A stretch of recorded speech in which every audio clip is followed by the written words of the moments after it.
اعوذ باللہ من الشیطان الرجیم بسم اللہ الرحمن الرحیم۔ وہ ظلم نہیں بھولے، وہ ظلم نہیں بھولے، وہ شہادت نہیں بھولے، وہ ظلم نہیں بھولے، وہ شہادت نہیں بھولے، معصوم فرشتوں کی عبادت نہیں بھولے، بارود کے شعلے وہ تڑپتے ہوئے بچے، ہم لوگ ابھی تک وہ قیامت نہیں بھولے۔ جناب والا، آج مجھے جس موضوع پر لب کشائی کا موقع ملا ہے وہ ہے ثانیہ پشاور۔ جناب والا، ہمارے ملک میں ماؤں کے لگتے جگر چھین لیے، ہمارا ملک دہشت گردی کی دلدل میں روز بروز دھنستا ہی چلا جا رہا ہے۔ ہمیں اپنے ملک کو اس دلدل سے نکالنے کے لیے ہم سب کا ایک مٹھی ہونا لازم ہے۔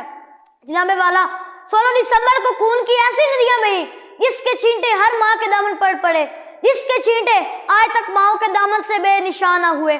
جناب والا، 16 دسمبر کو آرمی پبلک اسکول کی دیواروں کے ساتھ مائیں دوڑتی پھرتی رہی تھی کہ شاید یہی دیوار شک ہو اور میرا لگتے جگر نکل آئے۔ پتہ نہیں مجھے میرا لگتے جگر ملے گا یا اس کا لاشا ملے گا۔ ان کافروں نے ان معصوموں کو موت اس قدر قریب سے دکھائی کہ شاید ہی وہ اس خوف سے باہر آ سکیں گے۔ جناب والا، ان کے سامنے ان کے اساتذہ کرام کو زندہ جلا دیا گیا، ان کے دوستوں کو اس بے دردی سے مارا کہ کائنات کی ہر شے کانپ اٹھی۔ جناب والا، ان ماؤں پر کیا گزری ہوگی جنہوں نے دن رات جا کر انہیں بڑا کیا ہوگا، ان ماؤں پر کیا گزری ہوگی جنہوں نے ان کے آرمی آفیسر بننے کے خواب دیکھے ہوں گے۔ جناب والا، ان ماؤں پر کیا گزری ہوگی جنہوں نے انہیں صبح لمبی عمر کی دعا دے کر گھر سے روانہ کیا ہوگا، مگر کچھ دیر بعد وہی بچے خون میں ڈوبے ہوئے ملے، مائیں دروازے پر تکتی رہ گئیں، بچے اسکول سے جنت میں چلے گئے۔ جناب والا، بکھرے قلم، بکھرے اوراق، بکھری کتابیں، بکھرے اوراق اس بات کا ثبوت ہے کہ ان معصوموں نے اپنی جان بچانے کے لیے کس حد تک کوشش کی ہوگی۔ پھول دیکھے تھے جنازے پہ ہمیشہ میں نے، پھول دیکھے تھے جنازے پہ ہمیشہ میں نے، کل میری آنکھوں نے پھولوں کے جنازے دیکھے۔ جناب والا، ہم تو مسلمان ہیں، ہم تو انسان ہیں، ہم تو اشرف المخلوقات ہیں، تو ایسا کیوں ہو رہا ہے؟ وہ کون ہے؟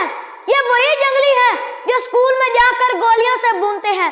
ظالمہ کچھ تو فرق رہنے دو، ظالمہ کچھ تو فرق رہنے دو، قتل گاہوں میں اور درس گاہوں میں۔ جناب والا، ہم ان بچوں کے خون کو رائے گاہ نہیں جانے دیں گے۔ انہوں نے بندوق سے حملہ کیا تو ہم قلم سے حملہ کریں گے۔ ہمیں اس ملک کو دہشت گردی سے نکالنا ہے۔ اگر آپ چاہتے ہیں کہ یہ ملک ترقی یافتہ بنے تو آئے آپ میرے ساتھ ایک عہد کریں کہ آپ ہمیشہ سچ بولیں گے، چھوٹوں سے محبت اور بڑوں کا احترام کریں گے۔ اس ملک کی تقدیر اب آپ کے ہاتھوں میں ہے۔ اس ملک کی تقدیر کو سنواریں گے، اس ملک کو ترقی کی راہ پر گامزن کریں گے، انصاف کی خاطر آواز اٹھائیں گے اور دہشت گردی کو روکنے کی کوشش کریں گے۔ پاکستان زندہ باد۔ شکریہ۔